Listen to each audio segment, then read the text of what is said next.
host, Jennifer Muldowney, aka the Glam Reaper. Now, for those of you watching this on YouTube, less of the glam today. I have big old bags under my eyes and I look tired.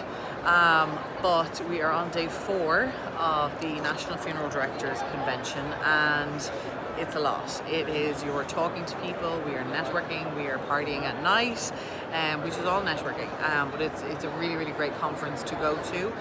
There's been a lot of students at this year's, a lot of new vendors. We also had a pre-conference as such, called the Future of Deathcare Summit.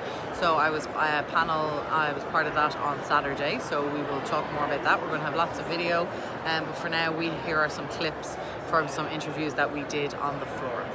First up, one of our conversations that we had on the floor, that was one of my favorites. I got chatting to Max from Teremation, Germany. And I'll let Max say in his own words what they're up to in Germany. I love the Germans. I've always loved the Germans. Anybody who knows me knows that. I spent many months in Germany traveling all over, but particularly in Munich. And I'm always a fan. The Germans always do everything better. So I was very interested to hear what they had to say. So take it away, Max. Our innovative and eco-friendly burial transforms a body into nutrient-rich soil, and it just takes 40 days. The body rests in a special cocoon decorated in this beautiful wooden decor on a bed of hay and straw. Natural microorganisms gently decompose the body in a controlled environment, and throughout the process, the cocoon is carefully monitored, aerated, and gently rocked, optimizing the microorganisms' work. The result is 160 pounds of fertile soil, a beautiful legacy of life. Being at the NFDA convention is amazing for us as a company to showcase what we have developed, our technology, and especially to see what people like about it, and also the demand that has been present here at our booth. And we are very much looking forward to all the discussions and talks we will have with our US partners. We saw Memory Box, which was this great innovative product, sadly born from a loss, which I feel like is a lot of people that innovate in this space.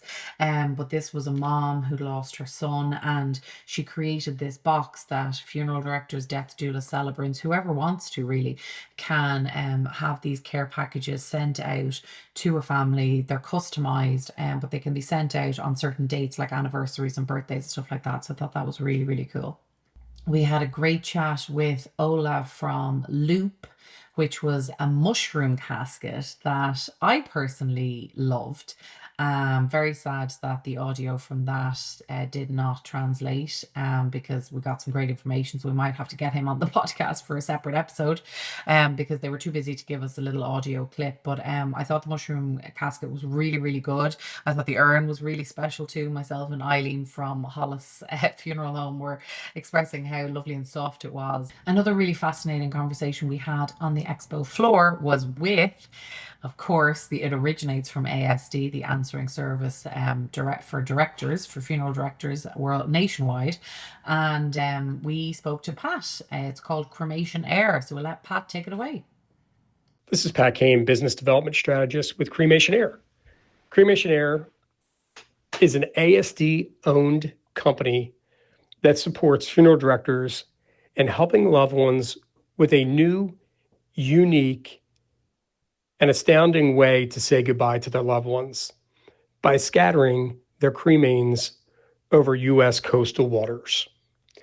We currently have 2 locations, right outside of Philadelphia and in Tampa. These 2 locations allow us to support the eastern part of the United States. We currently have the ability to scatter cremains in Gulf waters, around the tip of Florida, up the entire Atlantic coast to Maine, and in the Great Lakes. Funeral directors will work with families to select their desired scattering location for their loved one. Once they've gone through the entire ordering process, they will ship the cremains to Cremation Air via USPS. Our tech team has created a unique barcode tracking system, which allows us to keep the funeral director and families up to date every step of the way. From the time we receive the cremains here at Cremation Air to the time we schedule their flight to boarding and the day of scattering, there are consistent updates which help them know where their loved one is every step of the way. All of our scatterings are unattended, and they take place 3 nautical miles off the U.S. coast. We have a computer system on board our plane, which allows us to record the entire scattering process. From tracking the GPS location to recording the actual scattering via our camera system. We have the ability to create a scattering certificate for the family, as well as a 1.5-minute tribute video. Both the scattering certificate and the video are emailed to the funeral director and the family so that they can distribute to their loved ones. To learn more about Cremation Air and to see how you can provide this new unique service to your families, you can see us on the web at www.cremationair.com. We're going to give some clips from the Future of Deathcare Summit that we recorded. The sound isn't going to be great on these, unfortunately, because we didn't have them mic'd up. But if you want to check out the YouTube channel where they'll be captioned, it might be easier for you to follow along. But we just wanted to put in a few clips of that here with some nuggets from the day. What are the ways you've seen women in this space excel in their leadership roles? I've had the privilege of working with several women in leadership, both within my own organization or a competing organization. And one of the things I love about women in death care is they lead without permission. They lead without a title. They just lead. They see what needs to be done and they get it done, and they have an amazing ability to inspire a team, to inspire those around them for no other reason than the fact that they know that's what's best for the families. And what I want to continue to encourage women to do is just lead. You don't need, you're going to create an incredible panel up here with some incredible titles. You don't need an incredible title to be an incredible leader, and you definitely don't need to wait for someone to give you permission. I think for me, it's lead by example, always. Always be a good example for your teammates. Always work on yourself, because you can't control what other people do, but you gotta be the best version of yourself, because you hold a lot of people's careers in your hand. So always continue to work on yourself. And I would encourage anybody in senior leadership, next time you're in the field, offer to go on a removal, answer the telephone. It's super important to work alongside your people so that they know you're in it with them. And I would just say, always lead by example, and I always truly believe leaders eat last. Recognize they are unique for a reason, you are unique for a reason. Stop worrying about what everyone else is doing. We were just talking about this, Ashlyn. Comparison is the thief of joy. Period. Stop it. There is room for all of us. Every single day, I find 2 or 3 people that I can reach out to, call, text, email, Venmo for Starbucks coffee, because it's actually really lonely. And we get so lost in the shuffle. Don't get lost in the shuffle. Remember that this industry is people, so reach out to your people. No, you need 12 hugs a day. Who's getting them? Who's getting 12 hugs a day? Okay, Doug is, but you're probably not getting nearly the support and the outreach that you need to. Everybody has 5 minutes to send a couple of text messages. Do it. It goes such a long way. When somebody calls you, when somebody's struggling, answer it. Make the 15 minutes. You never know what that's going to mean for them. As a panelist here at NFDA, how are you feeling? I am feeling great. We've had a couple of really good talks this morning. Looking forward to this afternoon's, not least because yours truly will be on one of the panels straight after lunch. So we have got a big task ahead of us because we got to wake everybody up after the delicious lunch we just had. But again, yours truly knows how to shake it up. So I think this suit in and of itself will wake people up. But I'm looking forward to my panel. We're talking about modern memorials, millennials, Gen X, all of that sort of stuff. So it should be good. Great, we're looking forward to it. The parents lost their son in the 30s. It was a very sudden passing away, unexpected. And when the family came in, there was a lot of tension. For one, the family wanted to have a traditional service, and the siblings was like, no, let's remember him like he was. We don't need that, and he wouldn't want that to happen. We've heard that so many times. We don't need a service. That's not what they wanted. And the parents wanted the traditional, and that's just like us as funeral directors and funeral arrangers. We want to have or present this service package to the family, and that's our bottom line. Of course, we want to make sure that that happens. But ultimately, our job, I think, as funeral directors, it should be helping the family heal, and how do we get there to that space. And so I started out with asking them, what did they love about their loved one? The room was quiet like it is right now. And then all of a sudden, one of the sisters, she yelled out, well, he was the playlist person. He was our playlist guy. At every family gathering, he was the DJ. We can count on him to make sure that our music was secure. And so I was like interested. I was like, tell me more about this. What type of songs did he have on that playlist? And this opened up a conversation for us to create a sacred moment. And during that time, we created an event that was memorable. And during that event, some people got together and thought, they should have tacos because that was his favorite food. And so the gathering looked different from what we tried to sell as funeral directors as a service traditional package. But it was a meaningful moment that we created in a space where they needed to start healing. And we connected friends and families together on that special day. And at the end of that service, the parents came back and we sat down and we talked, and the mom was like, this was not at all what I was expecting, but exactly what we needed.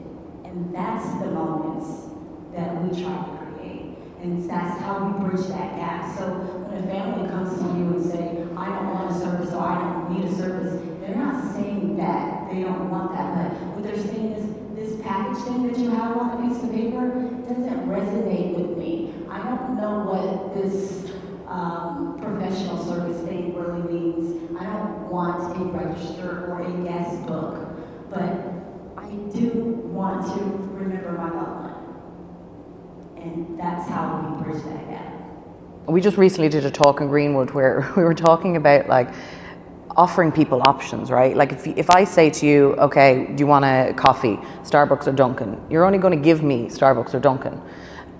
Whereas if I give you the full breadth of, well, you could have McDonald's and blah, blah, blah, blah, blah, now you're like, oh, well, what's that like? What is this like? So even in the states where it's legal, and again, I'm not a funeral director, so I'm not going to talk to, and every state over here is like a country in and of itself.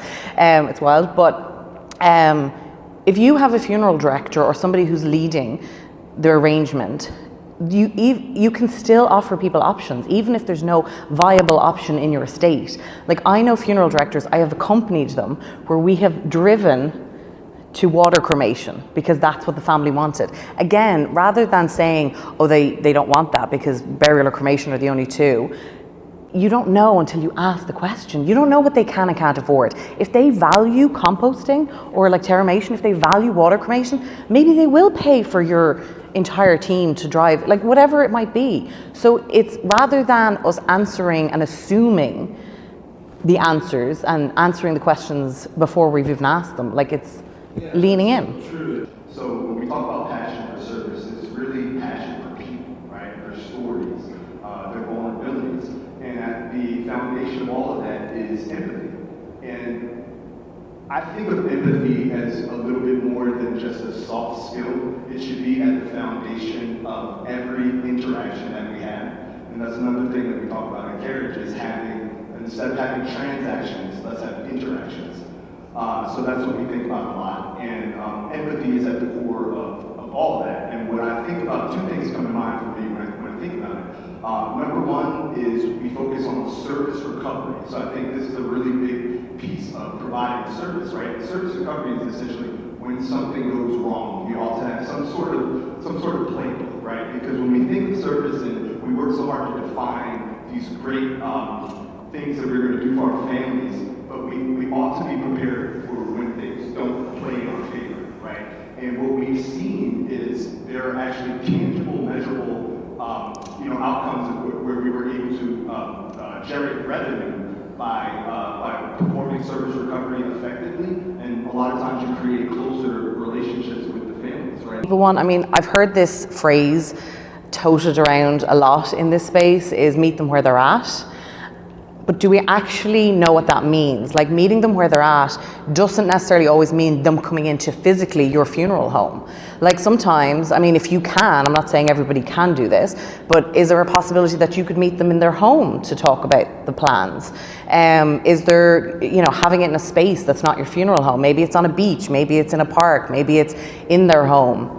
Like, I don't feel that it has to just be the perimeter of the funeral home. It doesn't have to be a church or a synagogue. And that's where celebrants come into play as well, is like, I'm Irish, I was raised Catholic. My grandmother would probably be turning in her grave right now if she knew I was trying to take the priest's job. I'm not grand, but I want prayers, said It doesn't make me any less Catholic that I don't want to have it in a church, but maybe I'm a diva, I don't know, but I want my funeral to be about me. I don't want it to be about the mass. Sorry guys, like, I don't. And having a guy who I've never gone to, grandmother rolling in her grave, I don't go to church, I don't go to mass. But I don't go to mass, I go to church. I love going to St. Patrick's Cathedral in New York and taking my time there. But it's about, like, there's so many different facets to us. Like, even in this room, and every single one of us is different. Every single one of us. A set of twins is different. Like, we're all so different. So why would our funerals ever be the same? One of my favorite parts of the Deathcare Summit was, well, at the end of our panel anyway, we had an interactive kind of a workshop vibe. So I basically bullied all the tables to sort of think outside the box. We presented them with a scenario that was a little unorthodox maybe, or just challenging them in a certain way. And so we presented that to them, and we got each table to come up with sort of different ways that they might address that situation. What truly makes this and every convention extraordinary, though, for me, has always been the people. At any convention I go to, that's who I'm going there for. It's the receptions, the reunions, the late night conversations that start with business but end with stories and friendships, and just really beautiful camaraderie. The Irish community, as always, showed up with warmth and laughter, reminding the world that connection is our strongest currency.